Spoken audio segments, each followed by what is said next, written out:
लक्ष्मीचा आपल्या घरामध्ये अखंड वास असावा, आपल्या घरामध्ये सुख शांती समृद्धी असावी असं प्रत्येकाला वाटत असतं. मंडळी, तुम्हाला येत्या गुरुवारी अतिशय साधी आणि सोपी सेवा करायची आहे. मार्गशीर्ष महिना हा माता लक्ष्मीला समर्पित आहे. अनेक भक्तिभावाने अनेक महिलांनी मार्गशीर्ष गुरुवार केले आहे. मग येत्या चौथ्या गुरुवारी तुम्हाला न चुकता अतिशय साधी आणि सोपी सेवा करायची आहे.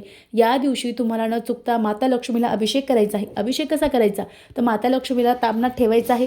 तुमच्याकडे असेल तर तुम्ही अगदी कॉईन घेऊ शकता, कॉईन नसेल तर अगदी 5 रुपयाचा कॉईन घ्या, त्याला लक्ष्मी माना आणि त्याची सुद्धा तुम्ही पूजा करू शकता. तामणामध्ये आपल्याला माता लक्ष्मीला ठेवायचं आहे. श्री सुक्त लावायचं आहे. श्री सुक्ताचा आपल्याला 3 वेळा अभिषेक करायचा आहे. मग आपल्याला शुद्ध जल अर्पण करायचं आहे. पंचामृत तयार करायचं आहे. पंचामृताचा अभिषेक करायचा आहे.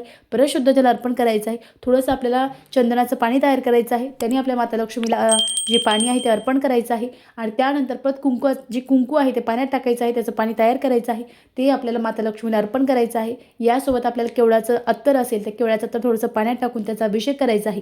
असं केल्याने माता लक्ष्मी आपल्यावर प्रसन्न होते, भरभरून आशीर्वाद देते. आपल्या घरामध्ये सुख शांती समृद्धी सगळ्यात महत्त्वाचं वैभव अखंड राहत असतं. अतिशय साधा पण अतिशय प्रभावी उपाय आहे. निश्चित करावा. श्री स्वामी समर्थ. धन्यवाद.